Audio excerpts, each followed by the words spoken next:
الحمد للہ وکفا والصلاة والسلام علی عباده الذین اصطفى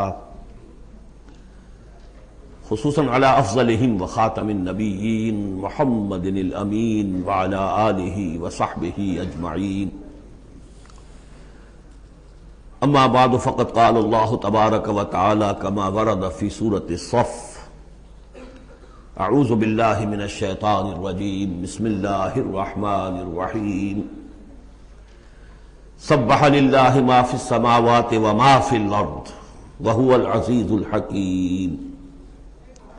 یا ایہا الذین آمنوا لم تقولون ما لا تفعلون کبر مقتا عند اللہ ان تقولوا ما لا تفعلون. ان اللہ یحب الذین یقاتلون فی سبیلہ صفا کأنہم بنیان مرصوص. صدق اللہ العظیم. رب اشرح لی صدری ویسر لی امری واحلل عقدۃ من لسانی یفقہوا قولی. اللہم ربنا الہمنا رشدنا واعذنا من شرور انفسنا. اللہم ارنا الحق حقا وارزقنا اتباعہ وارنا الباطل باطلا وارزقنا اجتنابہ. اللہم وفقنا لما تحب وترضى. اللہم ربنا آنس وحشتنا فی قبورنا وارحمنا بالقرآن العظیم. اللہم اجعلہ لنا اماما ونورا وہدى ورحمہ. اللہم ذکرنا منہ ما نسینا وعلمنا منہ ما جہلنا وارزقنا تلاوتہ آناء اللیل وآناء النہار واجعلہ لنا حجتا یا رب العالمین آمین. اب ہم اللہ کا نام لے کر سورہ صف کا آغاز کر رہے ہیں. میں آپ کو بتا چکا ہوں کہ جو 10 سورتیں ہیں مدنی، سورہ حدید سے سورہ تحریم تک، ان میں بالکل درمیان میں جو یہ جوڑا ہے سورہ صف اور سورہ جمعہ، اس کی امتیازی شان اسی سے نظر آ جاتی ہے کہ دونوں کا آغاز تسبیح سے ہوا ہے. ورنہ اب تک یہ تھا سورہ حدید کا آغاز سبح للہ ما فی السماوات والارض، پھر سورہ مجادلہ میں وہ بات نہیں، پھر سورہ حشر میں سبح للہ ما فی السماوات وما فی الارض، پھر سورہ ممتحنہ میں وہ بات نہیں. اب یہاں پھر جو آئی ہے وما فی الارض، تسبیح کرتی ہے اللہ کی ہر وہ شے جو آسمانوں میں ہے اور ہر وہ شے جو زمین میں ہے. وہو العزیز الحکیم، اور وہ زبردست ہے، کمال حکمت والا. لیکن اس کے فوراً بعد سورہ جمعہ ہے، وہ ہے یسبح للہ ما فی السماوات وما فی الارض. تو اس میں جوڑے ہونے کی نسبت بہت نمایاں ہو گئی. مشابہت بھی ہے، تسبیح دونوں کا آغاز ہو رہا ہے، پھر تکمیل ہو رہی ہے. میں نے بتایا تھا کہ نسبت زوجیت میں کسی مقصد کے لیے جنس جو ہیں دو، وہ کسی اعلیٰ تر مقصد کے لیے ان کے اندر ریسیپروکل نسبت رکھی جاتی ہے. وہی یہاں ہے فعل ماضی فعل مضارع، اور فعل مضارع عربی زبان میں حال اور مستقبل دونوں کو کور کرتا ہے. تو یہاں اس جوڑے میں آ کر ان دونوں کو جمع کر دیا گیا. یہ تسبیح جو ہے کائنات کے اندر، جو کائنات کی ہر شے کر رہی ہے، یہ ہمیشہ سے ہوتی آ رہی ہے، ہر دم ہو رہی ہے، ہمیشہ ہوتی رہے گی. یہ سورہ مبارکہ جیسا کہ میں نے کل آپ کو بتایا تھا، سورہ حدید کی جو آیت ہے، جس کو میں نے عرض کیا تھا، اگرچہ وہ لفظ اچھا نہیں ہے، عریاں اور ننگا. واقعتاً یہ ہے کہ پورا عریاں اور ننگا فلسفہ انقلاب سورہ حدید کی آیت نمبر 25 میں ہے. انقلاب کس لیے لایا جاتا ہے؟ فرانس کا ریولوشن کیوں آیا تھا؟ ظلم ہے، بادشاہ لوگ بیٹھے ہوئے ہیں، عیش کر رہے ہیں، لوگ کسان ہیں، مزدور ہیں، وہ کام کرتے ہیں، ٹیکس دیتے ہیں، یہ عیاشیاں کرتے ہیں بدماش لوگ. ظلم ہے، ختم ہونا چاہیے. لوگوں نے جانے دی، ہزاروں نے جانے دی. پھر شکل کیا بن گئی کہ وہ تو ایک بظاہر ڈیموکریسی ہے، عوام کی حکومت، حقیقت میں سرمایہ داروں کی آمریت قائم ہو گئی. ظلم ہے.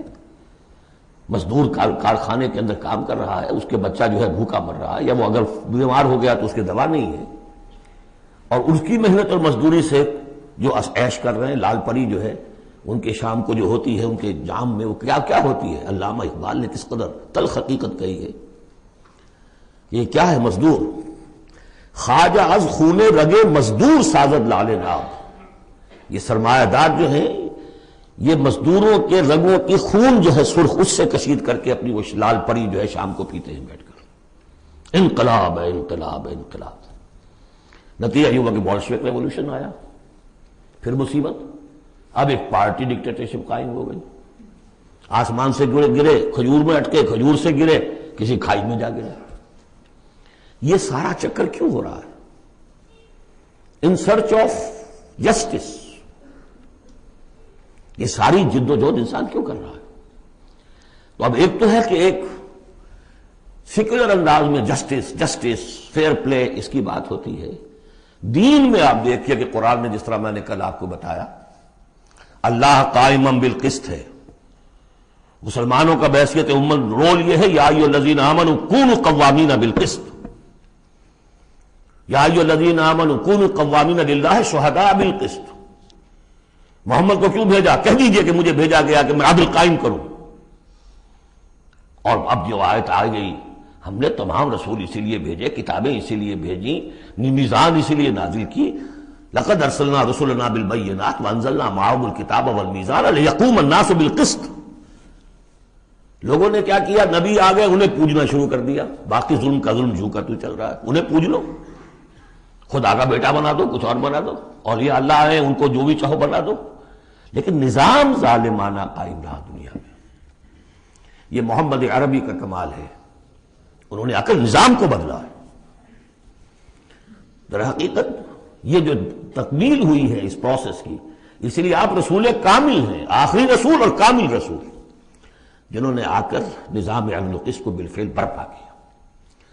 چنانچہ وہ جو ایک عام قانون آیا، پھر اس میں اتنی ننگی بات، لوہا استعمال ہو سکتا ہے، طاقت استعمال ہوگی ظلم کے خاتمے کے لیے، اور ان تمام جتنی بھی ناانصافیاں ہیں ان کو ختم کر دے۔ اگرچہ یہ لوہا کسی طریقے سے استعمال ہوگا، یہ لوہا خودکشی کے کام بھی آ سکتا ہے، خودکشی نہیں کرنی ہے، اس کے کچھ شرائط ہیں، اس کے ضوابط ہیں۔ پہلے کوئی طاقت فراہم کرو، پہلے کوئی نظریہ عام کرو، جو لوگ نظریہ قبول کر لیں انہیں جمع کرو، انہیں منظم کرو، انہیں ٹرین کرو، انہیں قوت بناؤ، پھر باطل سے ٹکراؤ۔ اگر ایسے کھڑے ہو جاؤ گے تو خودکشی ہو جائے گی، نعرہ مارا اور خودکشی ہوگی۔ بہرحال وہ جو ننگا انقلابی نظریہ ہے، وہ حضور کی شخصیت کے ضمن میں اس آیت میں آ کر اب وہ واحد کے صیغے میں آ گیا، هو الذی ارسل رسولہ بالہدی ودین الحق لیظہرہ علی الدین کلہ۔ سورہ توبہ میں بھی آ چکی، سورہ فتح میں آ چکی، اب اس سورہ مبارکہ کا مرکزی مضمون وہی ہے۔ لیکن اس کے یوں سمجھ لیجئے، اب زیادہ وقت میرے پاس نہیں ہے، کہ یہ اس کے 4 حصے کر لیجئے، 4 آیتیں، پھر 4 آیتیں، پھر 4 آیتیں۔ پہلی 4 آیتیں تمہیدی بھی ہیں، اور ایک اعتبار سے اس میں اصل میسج آ گیا ہے۔ دوسری 4 آیتوں میں سابقہ امت مسلمہ یعنی یہود کا طرز عمل ہے۔ تیسری آیت میں بعثت محمدی کا مقصد اور اس کے لیے مسلمانوں کو دعوت جہاد۔ 12 آیتیں یہ ہو جائیں گی۔ 2 آیتیں پھر بڑی خاص قسم کی ہیں کہ جو لوگ اس سورت کے پیغام کو قبول کریں اور اختیار کر لیں، ان کے کیا کیا مدارج ہیں، دنیا میں کیا ہے، آخرت میں کیا ہے۔ بسم اللہ الرحمن الرحیم، سبح للہ ما فی السماوات وما فی الارض وہو العزیز الحکیم۔ اب اس کا میں ترجمہ بھی نہیں کروں گا اس وقت۔ اب آ رہی ہے بات بالکل دو ٹوک، وہی جو میں نے کہا تھا ان تمام صورتوں میں ہے، زجر، توبیخ، جھنجھوڑنے کا انداز۔ کیا ہو گیا مسلمانوں تمہیں؟ یا ایھا الذین آمنوا ما لکم لم تقولون ما لا تفعلون، تمہیں کیا ہو گیا ہے مسلمانوں، تم جو کہتے ہو وہ کرتے نہیں، کیوں کہتے ہو جو کرتے نہیں؟ ایمان اللہ پر اور اس کے حکم پاؤں تلے، ایمان رسول کا، محبت اور عشق کے دعوے اس کے سنتوں کی دجیاں بکھیر دو۔ کیا ہے اس وقت نہیں تھا یہ، میں نے کہا وہاں تو ذرا سی کمی آئی تھی، ابھی اوسط کچھ گرا تھا، اس کے اوپر یہ پکڑ آ رہی ہے۔ تو آج سوچئے کہ آج اگر کہیں قرآن نازل ہو جائے اور آج اگر کہیں محمد رسول اللہ آ جائے تو اس امت کو دیکھ کر کیا کہیں گے کہ میری امت ہے؟ یہ 1.5 ارب انسان میری امت ہے۔ لم تقولون ما لا تفعلون کبر مقتا عند اللہ ان تقولوا ما لا تفعلون، بڑی شدید بیزاری کی بات ہے اللہ کے نزدیک کہ تم کہو جو کرتے نہیں۔ اب بتائیے اس سے بڑی زجر و توبیخ کیا ہوگی؟ اچھا، معلوم ہوتا ہے کہ شاید کچھ لوگوں نے محبت رسول کے دعوے کیے ہوں گے. جاننا چاہتے ہو اللہ کو کون محبوب ہیں؟ ان اللہ یحب الذین یقاتلون فی سبیلہ صفا کانہم بنیان مرصوص. اللہ کو تو محبوب ہیں اپنے وہ بندے جو صفیں باندھ کر، اور صفیں بھی ایسی بنیان مرصوص. آج کل کا تصور کیجئے، ری انفورسڈ کانکریٹ والز جو بڑے بڑے ڈیمز کی بنائی جاتی ہیں. اس زمانے میں بھی تھا، چنائی کر کے پھر تانبا اس کے اندر جو ہے وہ پگھلا کر، جو ہم دیکھ آئے ہیں ذوالقرنین کے معاملے میں، آتونی افرق علیہ قطرہ. اب وہ جو ہے وہ فورٹیفائڈ ایسی صفیں. آج ایک صاحب نے توجہ دلائی، اسی کا عکس ہونا چاہیے ہماری جب نماز کے اندر صف بندی ہوتی ہے، کوئی خلا نہیں ہونا چاہیے. حضور نے فرمایا کہ شیطان کھڑا ہوتا ہے بیچ میں، پھر کندھے سے کندھا ملا ہونا چاہیے. لیکن ہمارے ہاں اس کا کوئی اہتمام نہیں ہوتا. ہمارے ہاں اہل حدیث حضرات کو اہتمام کرتے ہیں، انہوں نے کسی اور چکر چلا دیے. وہ ٹانگیں بھی اتنی چوڑی کریں گے کہ پھر دوسرے آدمی کو سخت کوفت ہو جائے، اور پھر پاؤں پہ پاؤں ماریں گے، کچھ کریں گے. وہ ان کی اپنی شدت ہے. لیکن یہ ہے کہ کندھے سے کندھا ملنا اور پاؤں کے محاذات ایک ہونے چاہیے، آگے پیچھے نہ ہو. بہرحال یہ ضرورت ہے، اس کی ائمہ کو بھی کرنی چاہیے کوئی نہ کوئی توجہ. تو یہ اصل میں سمم بونم ایک اصطلاح ہے فلسفے کی، کہ ہر فلسفہ اخلاق میں ایک تصور ہوتا ہے خیر اعلیٰ، the highest good, highest virtue کیا ہے. آپ ایک فلسفہ دیتے ہیں اخلاق کا، اس کی روح سے سب سے بڑی نیکی کون سی ہے؟ تو جان لیجئے اسلام میں سمم بونم، اسلام کے خیر اعلیٰ قتال فی سبیل اللہ ہے. ان اللہ یحب الذین یقاتلون فی سبیلہ صفا کانہم بنیان مرصوص. اب سوچ لو، دیکھ لو، سوچ سمجھ کے قدم رکھو. جس کو ہو جان و دل عزیز، اس کی گلی میں جائے کیوں. اس راستے پر آنا ہے تو یہ سمم بونم ہے. یہ 4 آیتیں ہو گئیں تمہید کی. 4 آیتیں ہیں. اب بنی اسرائیل نے کیا کیا اللہ کے جلیل قدر پیغمبروں کے ساتھ؟ وَإِذْ قَالَ مُوسَىٰ لِقَوْمِهِ يَا قَوْمِ لِمَ تُؤْذُونَنِي وَقَدْ تَعْلَمُونَ أَنِّي رَسُولُ اللَّهِ إِلَيْكُمْ. یاد کرو جب کہ کہا موسیٰ نے اپنی قوم سے، اے میری قوم کے لوگوں، کیوں مجھے ایذا دے رہے ہو، کوفت پہنچا رہے ہو، تکلیف دے رہے ہو. وَقَدْ تَعْلَمُونَ أَنِّي رَسُولُ اللَّهِ إِلَيْكُمْ، جبکہ تم جانتے ہو میں اللہ کا رسول ہوں. میرے نزدیک یہاں رسول بمانی نبی کے ہے. حضرت موسیٰ بنی اسرائیل کے لیے نبی تھے، رسول نہیں. رسول تھے الی فرعون. جہاں کہیں ذکر آیا بحیثیت رسول، الی فرعون وملئہ، الی فرعون وملئہ، الی فرعون وملئہ. کیونکہ رسول کے بعد قاعدہ یہ ہوتا ہے کہ پھر رسول کی بات نہ مانے تو قوم ہلاک کی جاتی ہے. حضرت موسیٰ کی بات نہیں مانی، 4 کے سوا ہلاک نہیں کی گئے. تو حضرت موسیٰ کی حیثیت بنی اسرائیل کے لیے نبی کی ہے، لیکن آل فرعون کے لیے وہ رسول تھے. مانو مجھے اور میرے ساتھ واپس کرو ان کو، بنی اسرائیل کو. وقت تعلمون انی رسول اللہ علیکم، یہاں تو میں اللہ کا نبی ہوں. فلما زاغوا، جب وہ کج ہو گئے، ٹیڑھے ہو گئے، ازاغ اللہ قلوبہم، اللہ نے بھی ان کے دلوں کو ٹیڑھا کر دیا. یہ بہت اہم آیت ہے جو قرآن مجید میں جتنی مرتبہ آیا اللہ نے انہیں گمراہ کر دیا، اللہ نے مہر لگا دی. تو کبھی اللہ ابتداءً مہر نہیں لگاتا، پہلے انسان ٹیڑھا خود ہوتا ہے. لیکن جب اس کے ٹیڑھ پن ایک حد تک چلا جاتا ہے، he reaches the point of no return, then Allah puts a seal on his heart. اس کے بعد نہیں آ سکتا. تو جب وہ ٹیڑھے ہو گئے، اللہ نے ان کے دلوں کو بھی ٹیڑھا کر دیا. واللہ لا یہدی القوم الفاسقین، اللہ فاسقوں کو زبردستی ہدایت نہیں دیتا. اب اس میں ہم پڑھ چکے ہیں سورہ مائدہ میں، اصل میں وہ ایذا ہے. اللہ کے رسول کو اصل ایذا ذاتی نہیں ہوا کرتی، ہوتی ہے وہ بھی، انسان محسوس کرتا ہے. اور میں بتا چکا ہوں آپ کو سورہ احزاب میں کہ حضور حضرت موسیٰ کے ساتھ بھی اس طرح کا معاملہ کیا، لیکن حضور کے ساتھ بھی کیا. لیکن اصل ایذا جو یہاں ہو رہی ہے قتال کے لفظ کے ذکر کے ساتھ جو آ رہی ہے وہ یہ ہے. اگلا دور ان کا کیا آیا ہے؟ وَإِذْ قَالَ عِيسَى ابْنُ مَرْيَمَ، دوسرا دور. اب یہ ہے رسول، اصل میں بنی اسرائیل کے لیے رسول بن کر آئے وہ حضرت عیسیٰ. رسولاً الی بنی اسرائیل، سورہ آل عمران کی وہ الفاظ بہت اہم ہیں. وَإِذْ قَالَ عِيسَى ابْنُ مَرْيَمَ يَا بَنِي إِسْرَائِيلَ إِنِّي رَسُولُ اللَّهِ إِلَيْكُمْ. اور جب یاد کرو جب کہ کہا عیسیٰ ابن مریم نے، اے بنی اسرائیل میں اللہ کا رسول ہوں تمہاری طرف. مصدقا لما بین یدی من التوراۃ، اور میں تصدیق کرتے ہوئے آیا ہوں اس کی جو میرے سامنے ہے تورات میں سے. ومبشرا برسول، اور بشارت دیتے آیا ہوں ایک رسول کی، آتی من بعدی، جو میرے بعد آئیں گے، اسمہ احمد، جن کا نام نامی احمد ہے صلی اللہ علیہ وسلم، احمد مجتبی۔ فلما جاءہم بالبینات، یہ وہی حضرت عیسیٰ کے بارے میں، جب وہ آئے کھلی نشانیاں لے کر، معجزے لے کر، عظیم ترین معجزے لے کر، قالوا ھذا سحر مبین، انہوں نے کہہ دیا یہ تو سحر مبین ہے۔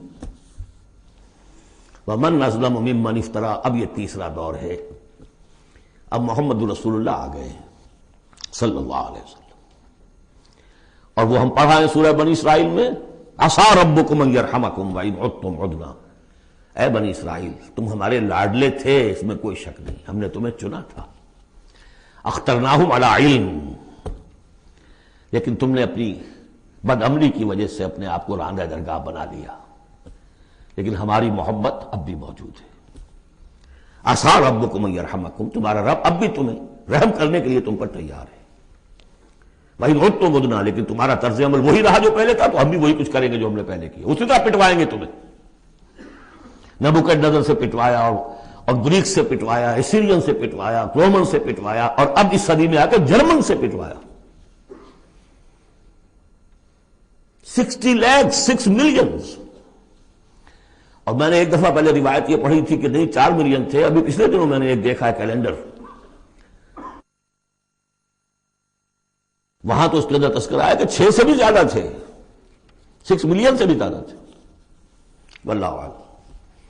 بہرحال اب تیسرا دور آیا، ومن اظلم ممن افترى علی اللہ الکذب، اس سے بڑھ کر ظالم کون ہوگا جو اللہ پر جھوٹ تلاسے، وہو یدعی الی الاسلام، بلایا جا رہا اسلام کی طرف، اب محمد رسول اللہ انہیں دعوت دے رہے ہیں، واللہ لا یہدی القوم الظالمین، اللہ ایسے ظالموں کو زبردستی ہدایت نہیں دیتا۔ عسیٰ ربکم ان یرحمکم، لیکن اس کے بعد فرما دیا اگلی آیت میں، ان ھذا القرآن یہدی للتی ہی اقوم، یہ قرآن ہے، شاہدرہ ہے، ہماری رحمت کا شاہدرہ قرآن حکیم میں داخل ہونا ہے، آؤ داخل ہو جاؤ۔ اب حضور کے ساتھ جو کچھ کر رہے تھے اس کا کلائمیکس یہ تیسری آیت ہے، یریدون لیطفئوا نور اللہ بافواہہم، وہ تلے ہوئے ہیں کہ اللہ کے نور کو اپنی منہ کی پھونکوں سے بجھا کر رہیں گے۔ یہ خاص یہود کے بارے میں ہے یہ آیت، اچھی طرح سمجھ لیجئے، اور اس کا کلائمیکس اب آ رہا ہے، اب آ رہا ہے۔ The final showdown is going to come now and not very far off, very soon. Armageddon اسے کہہ لیں۔ یہود پوری طریقے سے پوری عیسائی دنیا کو اپنے تسلط میں لا چکے ہیں، اور جو کچھ ہونے والا ہے الملحمۃ العظمیٰ جسے حضور نے قرار دیا ہے، عظیم ترین جنگ، اور آرمگڈون یہ ان کی کرسچین جو ان کی ہے اصطلاحات، ان میں وہ آرمگڈون ہے۔ بہرحال وہ تو ابھی آئے گا، ابھی تک تو ہم پڑھ رہے ہیں جو اس وقت ہو رہا تھا، ان میں جرت نہیں تھی، وہ سامنے آ کر مقابلہ نہیں کرتے تھے، وہ ہم پڑھ چکے ہیں سورہ حشر میں، کبھی بھی سامنے آ کر مقابلہ نہیں کریں گے، منہ کی پھونکوں سے بجھاتے ہیں، دور دور سے۔ یہ استعارہ ہے کہ سامنے آ کے مقابلہ نہیں کرتے، سازشیں کرتے ہیں، منہ سے تو آدمی بات ہی کرتا ہے نا، سازشیں کر کے اس کو ابھارو، اس کو لے آؤ، اس سے حملہ کروا دو، قریش کو لے آؤ، فلاں کو لے آؤ، ان میں دم نہیں ہے۔ اسی کو کہا ہے مولانا ظفر علی خان نے، نور خدا ہے کفر کی حرکت پہ خندہ زن، پھونکوں سے یہ چراغ بجھایا نہ جائے گا۔ یریدون لیطفئوا نور اللہ بافواہہم واللہ متم نورہ ولو کرہ الکافرون، اللہ اپنے نور کا اتمام فرما کر رہے گا، خواہ یہ کافروں کو کتنا ہی ناگوار ہو۔ یہ جو ہے آیت آئی ہے اس سے پہلے سورہ توبہ میں، یریدون ان یطفئوا نور اللہ بافواہہم ویابی اللہ الا ان یتم نورہ ولو کرہ الکافرون، اتنا سا فرق ہے، باقی آیت جو کی تو ہے۔ اب تیسرا حصہ ہے سورت کا، اب حضور کی بعثت کس لیے ہوئی؟ هو الذی ارسل رسولہ بالہدی ودین الحق لیظہرہ علی الدین کلہ۔ یہ خاص آیت میں آپ کو بتا چکا ہوں کہ انبیاء کی بعثت، رسولوں کی بعثت کے لیے بشیر، نذیر اور مذکر، مربی، معلم، یہ سارے الفاظ، شاہد، یہ سب مشترک ہیں۔ یہ صرف محمد رسول اللہ کے لیے ہے، اور 3 دفعہ ہے۔ وہی ہے اللہ جس نے بھیجا اپنے رسول کو صلی اللہ علیہ وسلم، الہدا، کامل ہدایت نامہ جو ان پر کامل ہو گیا، اور دین حق، وہ میزان جو دی گئی تھی تمام انبیاء کو، وہ میزان اب کامل ہو کر دین حق، سچا، مکمل، عادلانہ، مبنی بر عدل و قسط نظام زندگی ہے جو بن گیا۔ کس لیے بھیجا ہے؟ لِیُظْہِرَہُ، سے غالب کریں. یہ نہیں وہ پامال رہے اور 30 لاکھ لوگ حج کرتے رہے. بس اللہ خیر صلی اللہ. رہ گئی رسم ادا روح بلالی نہ رہی، فلسفہ رہ گیا تلقین غزالی نہ رہی. یہ 30 لاکھ آدمی اگر کفن باندھ لیں اپنے سر سے تو دنیا میں انقلاب آ جائے کہ نہ آ جائے؟ حج کری آؤ، رمضان کا عمرہ کراؤ. ریچولز ریچولز حرام سے کمائی کرو اور عمرے کرو. هو الذي ارسل رسوله بالهدى ودين الحق ليظهره على الدين كله ولو كره المشركون. مشرکوں کو تو یہ پسند نہیں ہوگا. مشرک چاہیں گے توحید کا نظام قائم ہو جائے، اللہ کی حکومت پوری زندگی پہ قائم ہو جائے. اور مشرک کون ہے؟ مشرک صرف بت پرست نہیں ہے. سب سے بڑا مشرک وہ ہے جو کہ ہیومن ساورنٹی کا اعلان کر رہا ہے. وہ تو خدائی کا اعلان کر رہا ہے. بت پرست نے تو یہی سمجھا ہوگا یہ کوئی دیوی ہے، دیوتا ہے، کوئی ہماری سفارش کر دے گا. اس کے علاوہ وہ تو خدا بن رہے ہو تم کہ ہم حاکم ہیں. یہ دعویٰ تو نمرودیت کا دعویٰ ہے، یہ دعویٰ تو فرعونیت کا دعویٰ ہے. حاکم ہم ہیں. الیس لی ملک مصر وہذہ الانہار تجری من تحتی. فرق یہ ہے کہ وہ ایک شخص ہوتا تھا، اب پوری قوم ہے، بس اور کچھ بھی نہیں. وہ کبھی پسند نہیں کر سکتے. تصادم ہونا ناگزیر ہے. جہاد کرنا پڑے گا، کشمکش کرنی پڑے گی. اب وہ کون کریں گے؟ جو اللہ کو ماننے کا دعویٰ کرے اور رسول کو ماننے کا دعویٰ کرے. اگلی آیت پڑھ لیجئے. یا ایھا الذین آمنوا هل ادلکم علی تجارۃ تنجیکم من عذاب الیم. اے ایمان کے دعوے دارو، کیا میں تمہیں بتاؤں وہ تجارت جو تمہیں دردناک عذاب سے چھٹکارا دلا دے. تؤمنون باللہ ورسولہ وتجاہدون فی سبیل اللہ باموالکم وانفسکم. ایمان لاؤ اللہ پر جیسے کہ ایمان لانے کا حق ہے. سورہ نساء میں بھی پڑھ چکے ہم. یا ایھا الذین آمنوا آمنوا باللہ ورسولہ والکتاب الذی نزل علی رسولہ. سورہ حجرات میں ڈیفینیشن مومن کی یہی ہے. انما المؤمنون الذین آمنوا باللہ ورسولہ ثم لم یرتابوا وجاہدوا باموالہم وانفسہم فی سبیل اللہ. تؤمنون باللہ ورسولہ وتجاہدون فی سبیل اللہ باموالکم وانفسکم ذالکم خیر لکم ان کنتم تعلمون یغفر لکم ذنوبکم ویدخلکم جنات تجری من تحتہا الانہار. وہ تمہارے لیے تمہارے گناہ بخش دے گا، تمہیں داخل کرے گا ان باغات میں کہ جن کے نیچے نہریں بہتی ہوں گی، اور ان باغات میں مسکن دے گا. مساکن طیبہ، بہت پیارے، بہت اعلیٰ. فی جنات عدن، ریزیڈینشل گارڈنز میں.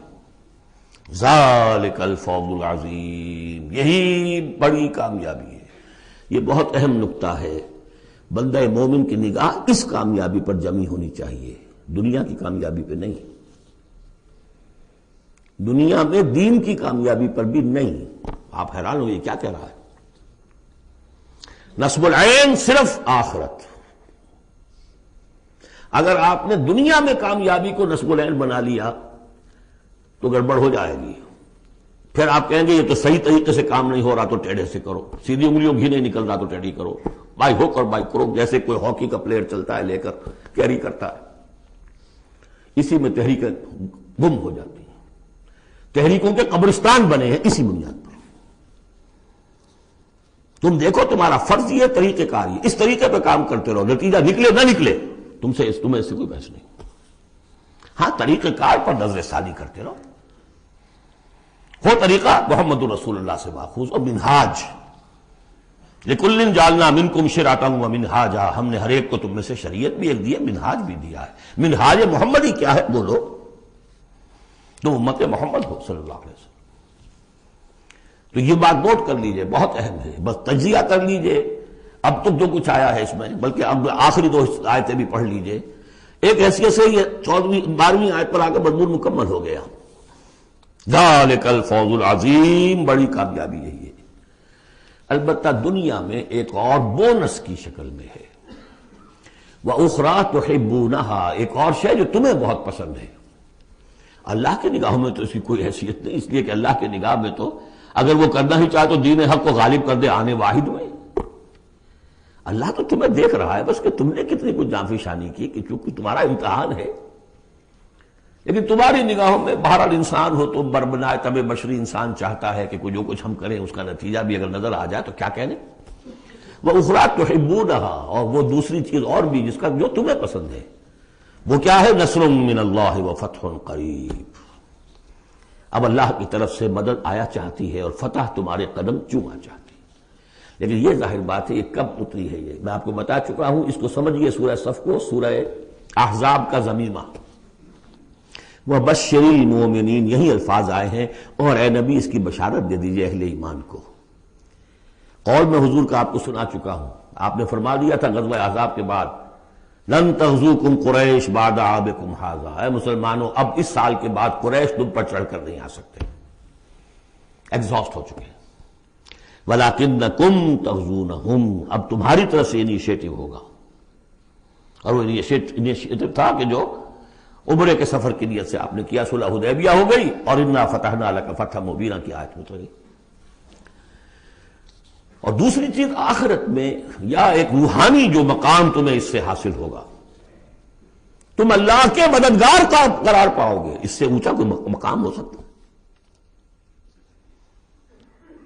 یا ایھا الذین آمنوا کونوا انصار اللہ، اگر تم اللہ کے دین کا جھنڈا اٹھانے کے لیے اپنی جانیں لگا رہے ہو تو کس کے مددگار ہو؟ اللہ کا دین ہے، جھنڈا اس کا ہے. اور یہ فرض منصبی اصل تھا محمد کا، تو ان کی بھی مدد ہے. من انصاری اللہ آگے آ جائے گا. اہل ایمان اللہ کے مددگار بنو. کما قال عیسیٰ ابن مریم للحواریین، جیسے کہ کہا تھا عیسیٰ ابن مریم نے اپنے حواریین سے، من انصاری اللہ، کون ہے میرا مددگار اللہ کی راہ میں. دیکھیے جیسے بیعت کی نسبتیں آئی تھیں دو، بیعت حضور سے، بیع اللہ سے، لہذا تیسرا ہاتھ اللہ. وہی مسئلہ یہ ہے، نصرت اللہ کی، لیکن میری نصرت اللہ کی طرف. اللہ کی نصرت کیسے کرو گے؟ میری نصرت کرو اللہ کے راستے میں. محمد رسول اللہ والذین معہ. اب بھی طریقہ جو فطری ہے وہ یہی ہے، جس کو بھی اللہ ہمت دے دے وہ کھڑا ہو. میں نے تو یکسو ہو کے فیصلہ کر لیا، میں نے تو اب اسی کے لیے جینا، اسی کے لیے مرنا ہے. آؤ بھائی کون میرے ساتھ آتا ہے؟ میں انصاری اللہ، میں تو چل رہا ہوں. کوئی ساتھی ملے گا تب بھی چلوں گا، نہیں ملے گا تب بھی چلوں گا. اب کون میرے ساتھ آتا ہے؟ من انصاری اللہ، جو ہاتھ میں ہاتھ دے وہ اس کا ساتھی ہے. اذ قال عیسیٰ ابن مریم للحواریین من انصاری اللہ قال الحواریون نحن انصار اللہ. اگرچہ وہ مددگار تھے حضرت عیسیٰ کے، حقیقت میں تھے اللہ کے، بظاہر عیسیٰ کے، حقیقت اللہ کے. فآمنت طائفۃ من بنی اسرائیل، تو بنی اسرائیل دو گروہ میں تقسیم ہو گئے، ایک وہ جو ایمان لے آیا اور ایک وہ جو کفر پر اڑا رہا. وکفرت طائفہ فأیدنا الذین آمنوا علی عدوہم، تو ہم نے مدد کی ان کی جو ایمان لائے تھے ان کے خلاف کہ جنہوں نے کفر کیا تھا، ان کے دشمنوں کے خلاف. فاصبحوا ظاہرین، بالآخر وہی کامیاب ہوئے. لیکن یہ کامیابی آسانی سے ہاتھ نہیں آئی تھی، اچھی طرح سمجھ لیجیے گا. 300 برس لگے ہیں حواریین مسیح کو، اور ان کے اصل پیروکار جو تھے حضرت مسیح کے، وہ سختیاں انہوں نے جھیلی ہیں. تاریخ انسانی میں اگر آپ لیں گے ایک مقدار کی حیثیت سے تو اتنی زیادہ قربانیاں شاید کسی نبی کے ساتھیوں نے نہیں دی. ایک ہے چیز جو ہے وہ سمٹ کر آ گئی ہو تھوڑے سے وقت میں، وہ ہے حضور کا معاملہ، کہ حضور کا اور آپ کے ساتھیوں کا. لیکن جتنے طویل عرصے تک اور جس قدر شدید پرسیکیوشن، عام خیال یہی، اور میں بھی اس کا قائل ہوں، کہ سورہ یاسین میں جو ذکر ہے، وہ جو 2 رسول بھیجے گئے اور پھر تیسرا بھیجا گیا، وہ اصل میں حواریین مسیح تھے. رسول کے رسول تھے، اللہ کے رسول نہیں تھے براہ راست. اسی طریقے سے آپ کو معلوم ہے جو پرسیکیوشنز ہوئی ہیں ان کی، جس طریقے سے انہیں ستایا گیا ہے. جو اصحاب الاخدود تھے وہ بھی عیسائی تھے، جن کو کہ یہودیوں نے جلایا، ابو نواس نے، وہ بھی عیسائی تھے، حضرت مسیح کے ماننے والے. اسی طریقے سے یہ 7 سلیپرز کون تھے جو جان بچا کر گئے تھے؟ اصحاب کہف عیسائی تھے. رومی شہنشاہیت تھی، بت پرستوں کی شہنشاہیت تھی، اس میں جو کچھ پرسیکیوشن ہوئی ہے وہ تو 300 عیسوی میں پھر رومن امپائر نے عیسائیت قبول کی ہے. اس کے بعد سے پھر ظاہر بات ہے، چاہے عیسیٰ کو وہ صحیح طور پر مانتے ہیں، غلط طور پر مانتے ہیں، عیسیٰ کے ماننے والے ہیں. وہ کہتے ہیں وہ حرام زادہ ہے، وہ کہتے ہیں کہ نہیں وہ اللہ کا بیٹا ہے. بس اتنا ہی فرق ہو گیا، وہ ایک انتہا کو نکل گئے، وہ دوسری انتہا کو نکل گئے. باسٹرڈ کہتے ہیں کھلم کھلا، سن آف مین. اور وہ لوگ کہہ رہی اللہ کا، لیکن مانتے تو ہے نا، یہ انکار کرتے ہیں. تو مان ہمارے ہاں بھی کتنے ہی لوگ ہیں حضور کے رتبے کو جب نعتوں میں بیان کرنے آئیں گے اللہ سے کم چھوڑتے ہیں، اللہ سے اوپر بنا دیتے ہیں۔ اوتار کا عقیدہ تو میں آپ کو بتا چکا ہوں، وہی جو مصطفی عرش تھا خدا ہو کر اتر پڑا وہ مدینے میں مصطفیٰ ہو کر۔ مدینے کی مسجد میں ممبر کے اوپر بغیر عین کے ایک عرب ہم نے دیکھا، عرب میں سے عین نکال دے کیا رہ جائے گا؟ رب۔ کون ہے کہنے والا؟ یہ مسلمان، محمد کا امتی ہے۔ تو یہ جو انتہائیں ہوتی ہیں، غلو ہوتا ہے، یا اہل کتاب لا تغلو فی دینکم، تو غلو ہم کم ہے کم کرنے والے۔ کون سا جرم ہے جو پچھلوں نے کیا ہم نے نہیں کیا، سوائے اس کے کہ اس قرآن کی تحریف ہم نہیں کر سکے، اس کے متن کی، بس۔ اور وہ اس لیے کہ اسپیشل پروٹیکشن اللہ کی تھی۔ یہ ہے سورہ صف۔ ایک سورت بھی سمجھ میں آ جائے تو زندگی کا راستہ بالکل واضح ہو جاتا ہے۔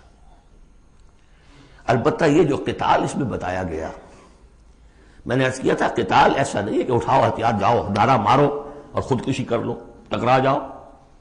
اس کا ایک پروسیس ہے، پہلے اس کے لیے مردان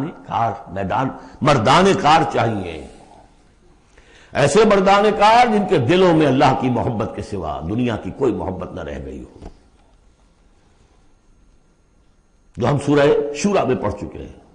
فَمَا أُوتِيتُم مِّن شَيْءٍ فَمَتَاعُ الْحَيَاةِ الدُّنْيَا وَمَا عِندَ اللَّهِ خَيْرٌ وَأَبْقَىٰ لِلَّذِينَ آمَنُوا وَعَلَىٰ رَبِّهِمْ يَتَوَكَّلُونَ۔ طالب آخرت بن چکے ہو، واقعتاً کہنے کی حد تک نہیں، زبانی کلامی نہیں، فی الواقع۔ پھر ان کے اندر وہ اخلاص اور خلوص، پھر ایک نظم کی پابندی، ایک لیڈر کے ساتھ عہد، جو کہو گے۔ یہ تقاضے اگر پورے نہیں ہوتے، اور محترم تعداد کے اندر 2-4 سے تو نہیں ہوگا معاملہ۔ 4 کا ہوتا معاملہ تو حضرت موسیٰ کے ساتھ بھی تھے، 3-4 تو اور 150 تو اور بھی شاید نکل ہی آتے، کوئی ذرا اور محنت کرتے، لیکن نہیں، معتدل تعداد، ریکوزٹ نمبر۔ لہذا اس کو تیار کرنے کے لیے کیا طریقہ کار ہے؟ یوں سمجھیے کہ منہج انقلاب محمدی کے 2 حصے ہیں۔ اوپر کا حصہ ٹکراؤ، تصادم، وہ سب کو معلوم ہے، غزوہ بدر، غزوہ احد، غزوہ احزاب، فلاں کس کو نہیں معلوم؟ لیکن اکبر الآبادی کا بڑا پیارا شعر ہے، خدا کے کام دیکھو بعد کیا ہے اور کیا پہلے، نظر آتا ہے مجھ کو بدر سے غار حرا پہلے۔ کہانیاں تھیں، جو سوچ و بچار تھا۔ پھر اس نے 12 برس تک مکے میں جو دعوت، تبلیغ، تربیت، تزکیہ، تعلیم، تنظیم، یہ کام کیا ہے۔ یہ ہے جس کا نتیجہ سامنے نظر آتا ہے۔ چاہے تمہارے جسم کے ٹکڑے اڑا دیں، تم نے ہاتھ نہیں اٹھانا۔ یہ ارادہ آسان کام ہے کوئی؟ بلی کو بھی آپ گھیر لیں اگر کسی کونے میں تو وہ آپ پر حملہ کر دے گی۔ ڈیسپریٹ آدمی 2-3 کو مار کر مرے گا، ایسے نہیں مر سکتا آدمی۔ آدمی بڑی شے ہے، لیکن اجازت نہیں ہے۔ یہ تیاری جو کرائی ہے محمد رسول اللہ نے، تو ایک ہے تصادم کا مرحلہ، اور ایک ہے تصادم کے لیے آدمی تیار کرنا۔ آدمی فراہم کیسے کرے، تیار کیسے کرے، اس کو میں نے قرار دیا ہے منہج انقلاب نبوی کی اساسی منہاج۔ ایک ہے تکمیلی منہاج، تصادم، ٹکراؤ، جنگ۔ اساسی منہاج ہے how to procure proper people, procurement of people and then their training۔ یہ ہے مسئلہ، اور اس کا مرکز و محور قرآن ہے۔ اگلی سورہ، سورہ جمعہ، اسی سے بحث کر رہی ہے۔ یوں سمجھ لیجئے کہ بعثت محمدی کا مقصد، اس کے لیے تصادم کے مراحل، یہ سورہ صف میں، لیکن اس کے لیے مردان کار کی تیاری کا عمل سورہ جمعہ میں۔ بسم اللہ الرحمن الرحیم۔ یسبح للہ ما فی السماوات وما فی الارض الملک القدوس العزیز الحکیم۔ هو الذی بعث فی الامیین رسولا منہم یتلو علیہم آیاتہ ویزکیہم ویعلمہم الکتاب والحکمہ۔ اب دیکھیے آپ، جیسے وہ آیت 3 دفعہ آ چکی تھی، یہ 4تھی مرتبہ آ رہی۔ وہ بنیادی طریقہ کار کیا تھا؟ قرآن کی تلاوت، قرآن اس مقناطیس کے مانند تھا کہ جس کے اندر جس کی روح بیدار ہے اس کو کھینچ لے گا. یہ ہے آپ کا آلہ دعوت. اب آپ کے پاس وہ آ گئے جو سلیم الفطرت، کسی درجے میں سلام، جن کی زیادہ سلیم الفطرت اور زیادہ جو ہے وہ فوراً آ گئے. کچھ کو تھوڑا سا وقت لگا، پھر کچھ اور وقت لگا، کچھ اور وقت لگا، تو 12 برس میں مکے کی جو ہے وہ ہانڈی کے اندر پوری طرح بلو کر نکال دیا گیا. اور جو نکالا پھر ان کی تربیت، ان کی تعلیم اسی کتاب سے، حکمت قرآن پر بیس کر رہا ہے سارا پروسیس. تربیت بھی قرآن سے، تزکیہ بھی قرآن سے، دعوت بھی قرآن سے، تذکیر بھی قرآن سے، تبشیر بھی قرآن سے، انذار بھی قرآن سے. تذکیر، انذار، تبشیر، اس سے دعوت ہو گئی. اور شفاء لما فی الصدور، دل کے اندر کی جو روگ ہے ان کا علاج. یہ دل کا روگ ہے کیا؟ دنیا کی محبت، اللہ لا خیر صلی اللہ، مال کی محبت، اولاد کی محبت، سب کیا ہے؟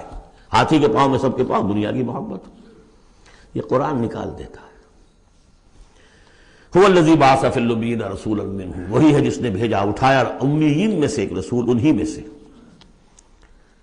یتلو علیہم آیاتہ، ان کو پڑھ کر سناتا ہے اللہ کی آیات. یہ وہ مقناطیس.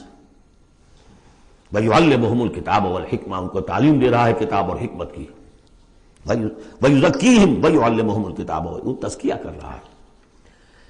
تلاوت آیات کے ذریعے سے غلط نظریات ختم ہوئے. غلط نظریات ختم ہوئے. ان غلط نظریات پر جن ہمارے اعمال کی بنیاد تھی، ہر عمل کے پیچھے کوئی نظریہ ہے، کوئی ویلیو ہے جو آپ کے ذہن میں ہے، جس کے تحت آپ کوئی بھاگ دوڑ کر رہے ہیں، کوئی عمل کر رہے ہیں. وہ ویلیو غلط ہے تو عمل غلط ہوگا، ویلیو صحیح عمل صحیح ہوگا.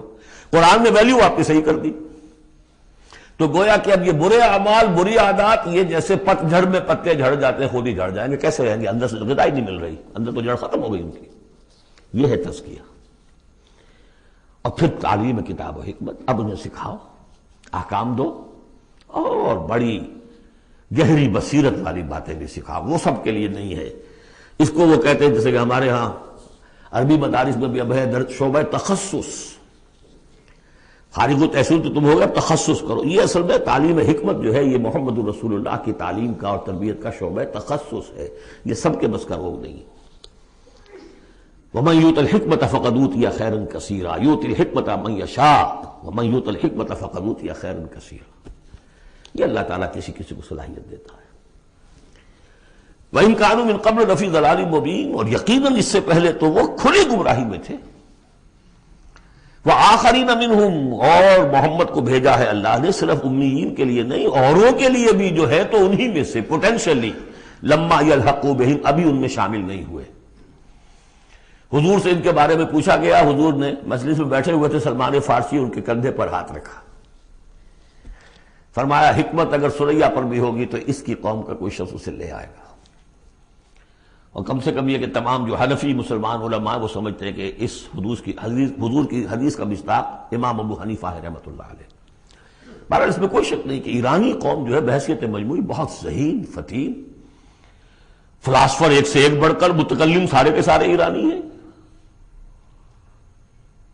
یہ ساری چیزیں ان کے ہاں فلسفہ، منطق، دو چیزیں کی گھٹی میں. 3 مراکز رہے ہیں دنیا میں فلسفہ اور منطق کے: ہندوستان، ایران، یونان. 3 ہے. نمبر 2 پہ جرمنی آ جائے گا، اس لیے کہ وہ بھی ایرینز ہیں.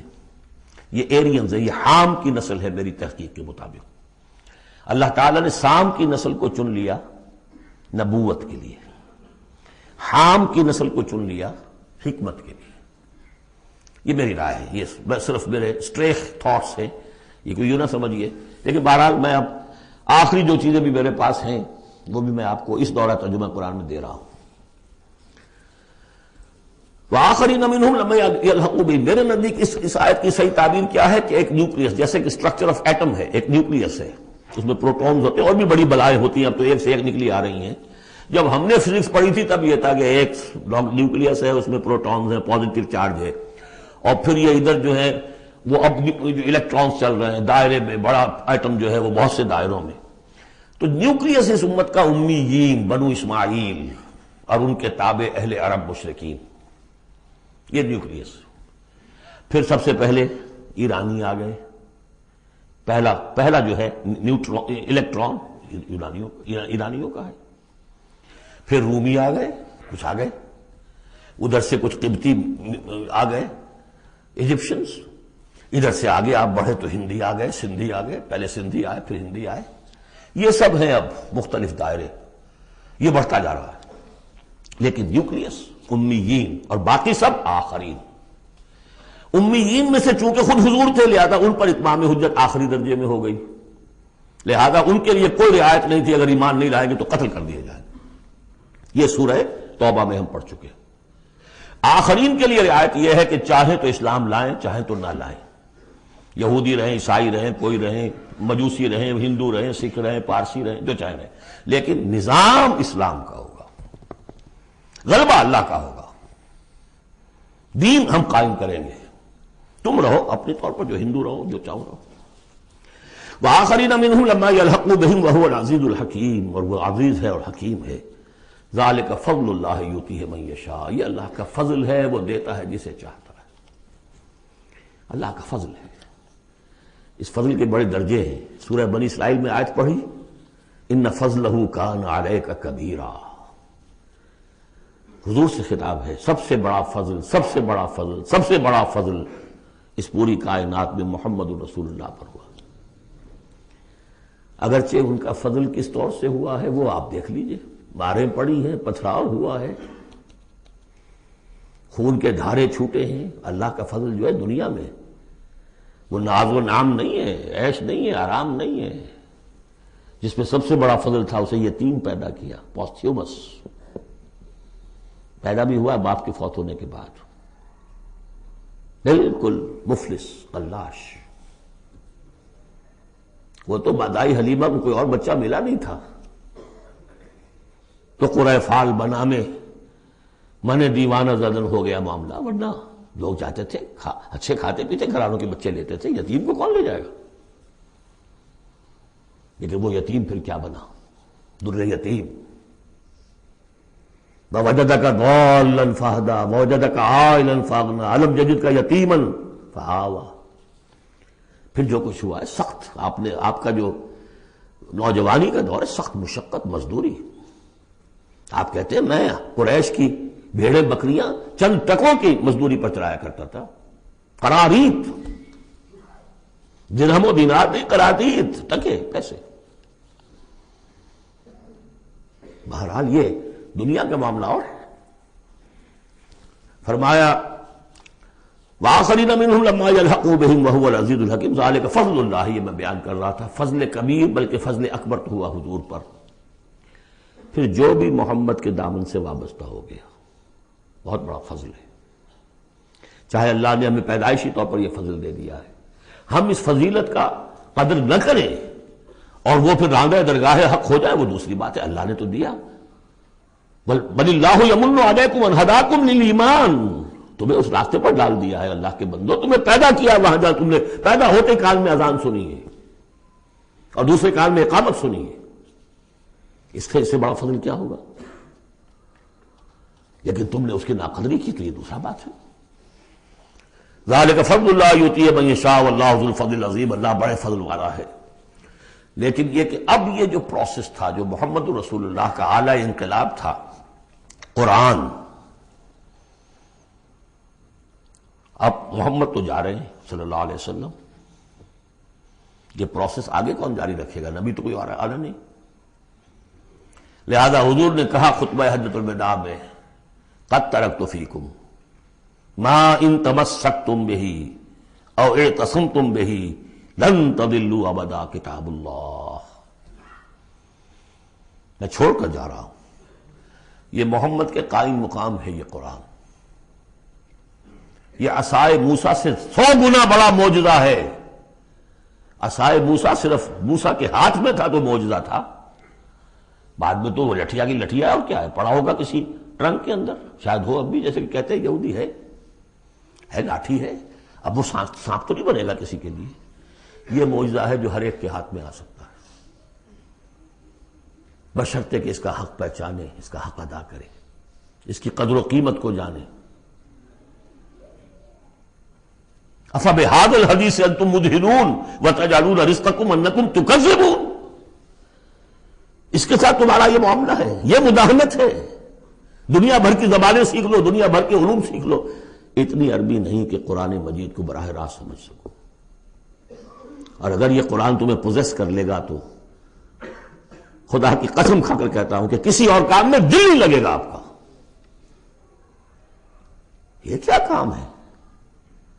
گھس گھس گھس گھس گھس کر کے تنخواہ ہو گئی 30,000 40,000 50,000 تنخواہ لے کے آ گئے، بس یہی ہے۔ Were you created for that؟ ابراہیم بن ادھم کا آپ نے سنا ہوگا نام، بادشاہ تھے کسی علاقے کے، شکار پر گئے ہوئے تھے تو وہاں کہیں آواز انہیں سنائی دی، کسی فرشتے کی تھی یا یہ کہ خود ان کے اپنے دل کی آواز تھی، یا ابراہیم لہذا خلقت ام لہذا امرت، اے ابراہیم سوچو کیا اس کام کے لیے تمہیں پیدا کیا گیا تھا؟ کیا تم اس کام کے لیے پیدا کیے گئے تھے اور تمہیں اس کام کا حکم ہوا تھا شکار کھیلو جا کر؟ بس وہی سے کایا پلٹ ہوئی۔ تو سوچنے کی بات ہے۔ اب ترتیب بتا رہا تھا اصل میں، ورنہ بات لمبی ہو جائے گی، کہ اب یہ قرآن کے بارے میں تمہارا طرز عمل کیا ہوگا۔ تصویر دکھائی جا رہی ہے پھر سابقہ امت کی، انہیں بھی ہم نے دی تھی کتاب تورات۔ مثل الذین حملوا التوراۃ ثم لم يحملوها كمثل الحمار يحمل اسفارا، مثال ان لوگوں کی جو حامل تورات بنائے گئے پھر وہ اس کے حامل ثابت نہ ہوئے۔ اور حمل میں خاص ایک بات ہے، حمال کسے کہتے ہیں؟ بوجھ اٹھا کر ایک جگہ سے دوسری جگہ لے کر جانا، حمال اسے کہتے ہیں۔ اسر اور حمل میں نے فرق بتایا تھا آپ کو سورہ بقرہ جب پڑھ رہے تھے آخری کا، کہ اسر وہ بوجھ ہے جس کے نیچے انسان دب کر رہ جائے، چل نہ سکے، اسر ہے، اور حمل وہ ہے جس کو لے کر چل سکے۔ اب عورت کا بھی حمل ہوتا ہے، وہ لے کر چلتی ہے۔ بہرحال جب ایڈوانس پریگننسی ہوتی ہے، دکھ تو ہے، تکلیف ہے، وہنن علی وہنن تو ہے، چل سکتی ہے۔ اسی طرح حمال ہے، وہ لے کے جا رہا ہے۔ تو حمل التوراۃ، یہ اللہ تعالیٰ جس کو یہ کتاب دیتا ہے، حامل بناتا ہے، اس کے ذمے سے پہنچاؤ۔ لتبیننہ، تمہارا فرض ہے اسے واضح کرو، اسے عام کرو۔ یا اہل القرآن، حضور نے فرمایا ہے قرآن والو لا تتوسد القرآن، قرآن کو تکیہ نہ بنا لینا۔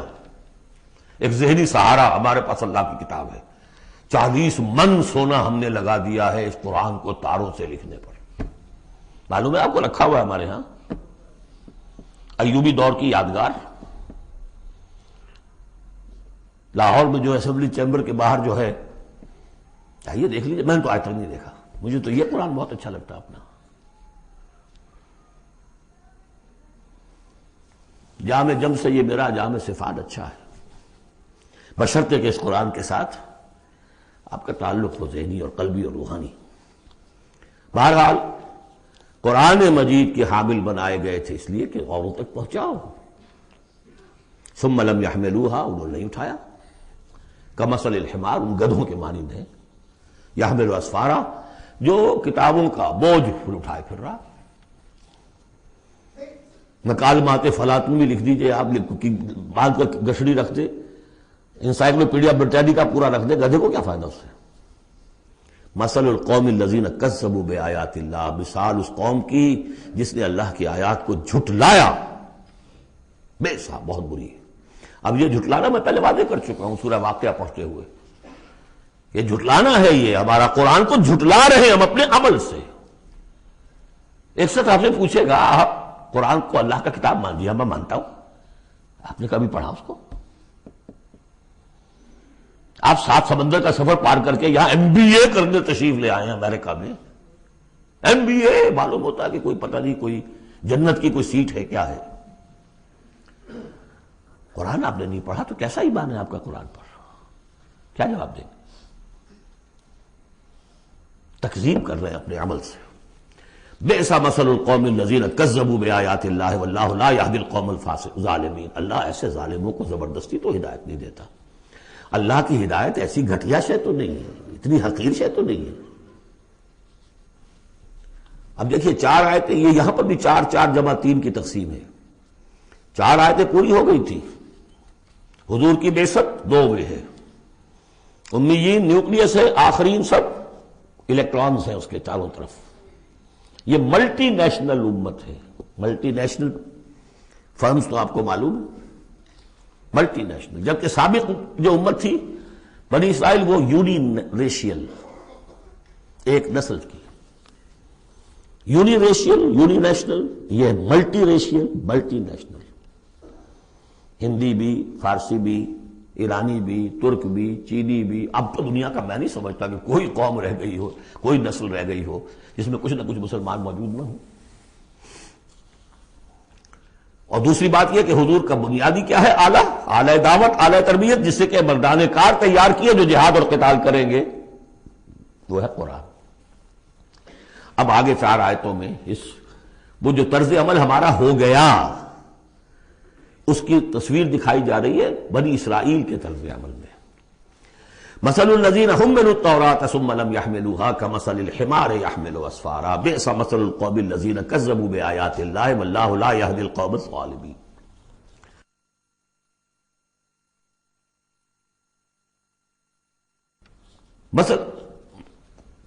اس کے بعد نتیجہ کیا نکلتا ہے؟ جو آیات الہیہ سے رشتہ ٹوٹے گا تو سہارا کیا چیز رہ جائے گی؟ ہم تو اللہ کے چہیتے ہیں، لاڈلے ہیں، ہمیں تو جہنم میں کوئی جھونک ہی نہیں سکتا. جھونکے گا بھی تو دوسروں کی آنکھ میں دھول جھونکنے کے لیے چند دن کے لیے، ہمیں بھی ڈال کے فوراً نکال لیں. اللہ کو بھی چوری کرنی ہے، خیانت کرنی ہے، ہمارے لیے کرنی ہے. اور ہم جیسے بھی کچھ ہیں، جو بھی کچھ ہیں، زانی ہیں، شرابی ہیں، جو بھی کچھ ہیں، لیکن تیرے محبوب کی امت میں، جب تیرے محبوب کی امت میں ہے سیلویشن از گارنٹیڈ. شفاعت تو ملنی ہی ملنی ہے. بہت زیادہ قرضہ ہے تو کسی بزرگ کی مزار پہ دے گا بھی چڑھا ہے، بس اور کیا رہ گیا. یہ ہے وہ سارا معاملہ، یہ ہے وہ امانی، یہ ہے وہ من گھڑت خیالات، یہ ہے وہ وشفل تھنکنگ سے جو عقیدوں کی شکل بن جاتی ہے، جس کی وجہ سے عمل سے. وہ جو اقبال نے کہا کہ پتہ نہیں نام کیا ہے اس کا، خدا فریبی کہ خود فریبی، عمل سے فارغ ہوا مسلمان بنا کے تقدیر کا بہانہ. وہ تقدیر کی بجائے آپ یہاں یہ عقائد جوڑ لیجئے تو پھر عمل کی کیا ضرورت ہے؟ بے وقوف ہوگا جو عمل کرے. رشوت نہ لے، عیش نہ کرائے بچوں کو، بے وقوف ہے، احمق ہے، پاگل ہے. قل یا ایھا الذین ھادوا ان زعمتم انکم اولیاء للہ من دون الناس، کہہ دیجئے اے نبی، اے وہ لوگوں جو یہودی ہو گئے ہو، اگر تمہارا واقعی یہ گمان ہے کہ تم اللہ کے دوست ہو اور اللہ تمہارا دوست ہے. ان زعمتم، زوم کا لفظ اردو میں بھی بولتے ہیں خیال خام کے لیے، بڑا زوم ہو گیا اسے. ان زعمتم، اگر تمہیں یہ خیال خام لاحق ہو گیا ہے، انکم اولیاء للہ من دون الناس فتمنوا الموت ان کنتم صادقین. یہ سورہ بقرہ میں آ چکا مضمون. اگر ایسے واقعی خیال ہے تو تمہیں موت کی تمنا کرنی چاہیے. دوست سے ملنے کی آرزو ہوتی ہے یا ہجر کی؟ وصال چاہیے یا ہجر چاہیے؟ ولا یتمنونہ ابدا بما قدمت ایدیہم، یہ ہرگز تمنا نہیں کر سکتے موت کی. کیوں؟ بسبب اس کے جو ان کے ہاتھ آگے بھیج چکے ہیں. انہیں معلوم ہے ہم نے کیا کرتوت آگے بھیجے. بل الانسان علی نفسہ بصیرہ، انسان کو خود معلوم ہے کہ میں کیا کچھ بھیج چکا ہوں، کیا کیا کمائیاں کی ہیں، کیا کیا حرام خوریاں کی ہیں. وہ سارے کے سارے جو ہے وہ تو آگے بھیجے ہوئے ہیں. واللہ علیم بالظالمین، اللہ ان ظالموں سے خوب واقف ہے. قل، اے نبی ان سے کہہ دیجئے، ان الموت الذی تفرون منہ فانہ ملاقیکم، وہ موت جس سے تم بھاگتے ہو وہ تم سے ملاقات خود فرما لے گی. تم بھاگتے رہو، انہ ملاقیکم، وہ آن کھڑی ہوگی سامنے. ثم تردون الی عالم الغیب والشہادہ، پھر تمہیں لوٹا دیا جائے گا اس ہستی کی طرف جو غیب اور شہادہ سب کا جاننے والا ہے. جو تمہارے سامنے ہے اس کا بھی، جو تمہارے پیچھے ہے اس کا بھی، جو بحیثیت نوع انسانی تمہارے لیے کھول دیا گیا اس کا بھی، اور جو تمہارے سے غیب میں رکھ دیا گیا اس کا بھی. فَيُنَبِّئُكُم بِمَا كُنتُمْ تَعْمَلُونَ، پھر وہ تمہیں جتلا دے گا جو کچھ تم کرتے رہے تھے. یہ دوسرا حصہ ہو گیا 4 آیات کا. گویا کہ جو کتاب محمد رسول اللہ دے کر گئے ہیں، قد ترکتم، اور جس کے لیے حکم دے کر گئے تھے کہ اب تمہارے ذمے ہے، میرے کندھے پر سے یہ بوجھ اتر کر تمہارے کندھوں پر آ گیا ہے. الا هل بلغت انا نشهد انک قد بلغت وادیت ونصحت، انا نشهد انک قد بلغت الرسالۃ وادیت الامانۃ وکشفت الغمۃ.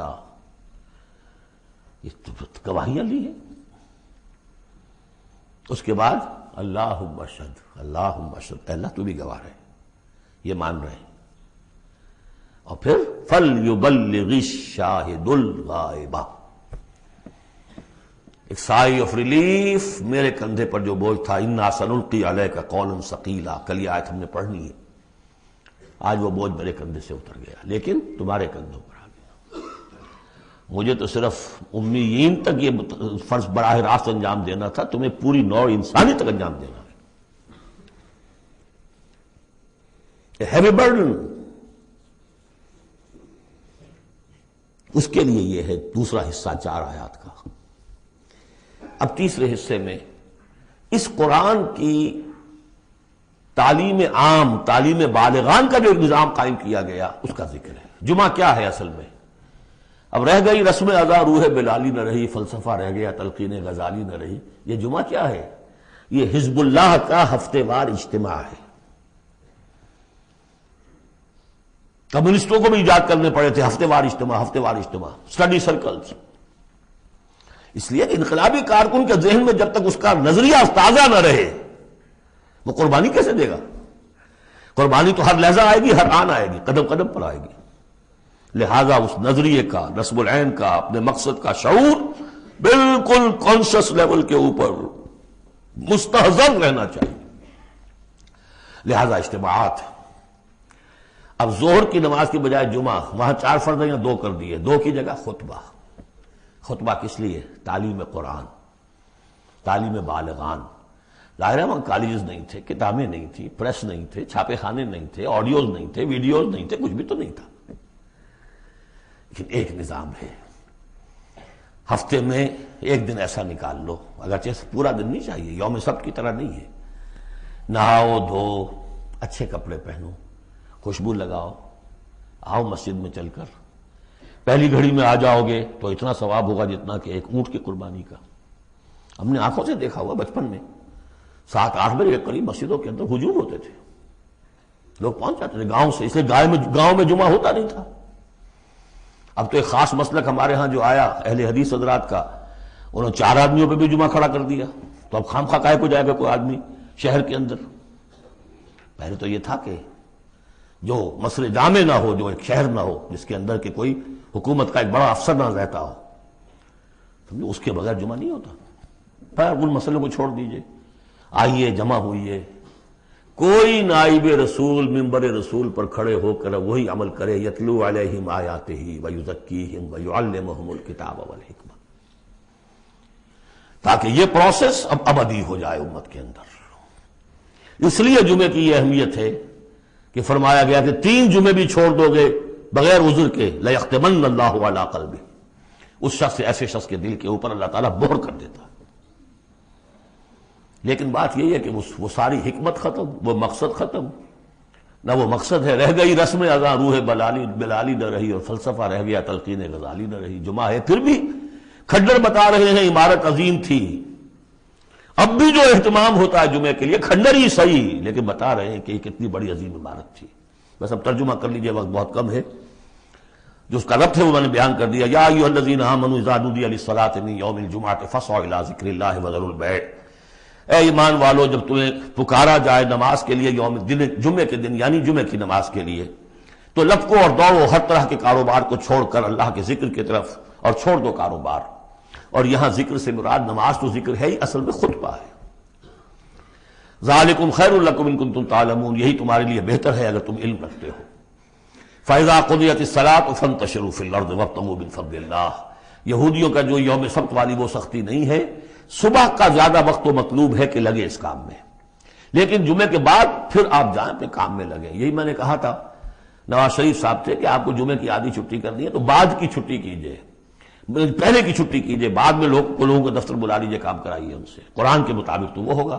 جب نماز ادا ہو چکے اب تم زمین میں منتشر ہو سکتے ہو، جاؤ اللہ کا فضل تلاش کرو، ابتغوا من فضل اللہ واذکروا اللہ کثیرا لعلکم تفلحون، اور اللہ کو یاد کرو کثرت سے تاکہ تم فلاح پاؤ۔ وَإِذَا رَأَوْا تِجَارَةً، اب یہ دیکھیے یہ بھی کمزوری آ گئی جو مسلمانوں کے اندر ایک پیدا ہوئی تھی، اس کا طرف اشارہ کر دیا گیا اس صورت میں بھی۔ جب انہوں نے دیکھا کوئی تجارت کا معاملہ یا کوئی اور کھیل کود، انفضوا الیہا، تو خاص منافقین جو تھے وہ دوڑ کے چلے جاتے تھے، وترکوک قائما، اور آپ کو چھوڑ جاتے تھے کھڑے ہوئے۔